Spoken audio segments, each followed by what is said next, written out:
यहाँ देखिए क्वेश्चन है, यूक्लिड विभाजन एल्गोरिथ्म की मदद से 870 तथा 225 का महत्तम समवर्तक निकाले। ठीक है मेरे भाई, ये क्वेश्चन 2018 में पूछ चुका है। ये बिल्कुल आसान है, ऐसा क्वेश्चन जब भी बनाइएगा बिल्कुल आसान होता है, ध्यान समझ लीजिए एक बार। यूक्लिड विभाजन एल्गोरिथ्म में से क्या होता है फॉर्मूला, ए बराबर बी क्यू प्लस आर, जहाँ आर का मान 0 से बड़ा होना चाहिए और बराबर, और बी से छोटा आर यानी क्या, शेषफल। ठीक है मेरे भाई। अब देखिए क्वेश्चन में देखिए आपको क्या दिया है, 870 है, 870 है और 225, और कितना है मेरे भाई, 225 है। ठीक है, तो यहाँ पे लिख देते हैं 870 और 225 लिख दिए। अब देखिए एचसीएफ जब भी आपको निकालना हो तो दो ही अंक दिया रहेगा, एक दिया रहेगा यहाँ पर अंक और एक दिया रहेगा यहाँ पर अंक। ठीक है, मेरी बातों को ध्यान समझिएगा मेरे भाई। जो बड़ी अंक है उसको ए मानेंगे, यहाँ पर लिख देंगे। सबसे पहले माना कि जो बड़ी अंक है उसको क्या मेरे भाई मेरे मानना है, ए मानना है, यानी ए बराबर लिखना है 870। ठीक है, और जो छोटी अंक रहेगी उसको हम मान लीजिएगा बी, जो छोटी अंक रहेगी उसको क्या मान लीजिएगा, बी मान लीजिएगा, यानी बी बराबर लिखेंगे कितना, 225। यहां तक बिल्कुल समझ में आ गया होगा। ठीक है, अब क्या करना है मेरे भाई, हमको इस फार्मूला पर सेट करना है, तो क्यू का मान चाहिए और आर का मान चाहिए। ए और बी का मान तो पता चल गया है, तो क्यू का मान आर का मान निकालने के लिए क्या करेंगे देखिए, इस ए में बी से भाग करेंगे। ए में किससे भाग करना है मेरे भाई, बी से।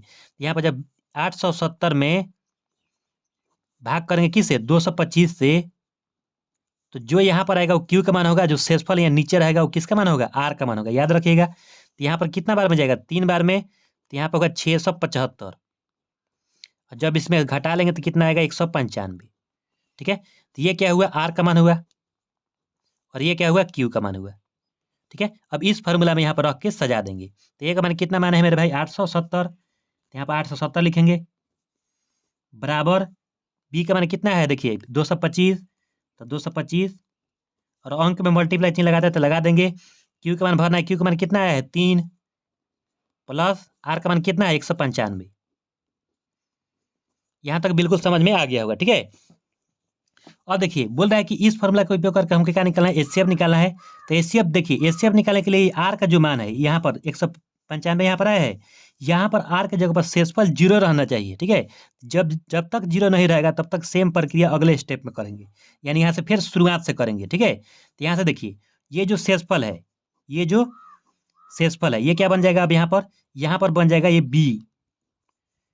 क्यों क्यों बी बना, इसलिए बना कि यहाँ पर 0 जब नहीं रहे तो जो शेषफल यहाँ पर अंक में अगर आएगा 0 के अलावा, तो क्या कीजिएगा, उसको बी मानिएगा। और यहाँ पर जो 225 है, वो क्या बनेगा, ए बनेगा। फिर ए और बी का मान हमको पता चल गया, तब क्या करेंगे, फिर ए में बी से भाग करेंगे। ठीक है, तो यहाँ पर लिख देते हैं एक बार, ए का मान यहाँ इधर लिख देते हैं 225, और बी का मान कितना 195, मल्टीप्लाई क्यू का मान तो अब निकालना होगा भाग करके, और आर का मान निकालना होगा भाग करके। तो फिर भाग करेंगे किस में, 195 से भाग करेंगे किसमें, 225 में। ठीक है, तब यहाँ पर भाग करें तो 1 बार में जाएगा, यहाँ 195, यहाँ पर जब कटाएंगे तो यहाँ पाएगा 30। ठीक है, यानी क्यू का मान कितना मिला मेरे भाई, 1, और आर का मान मिला 30।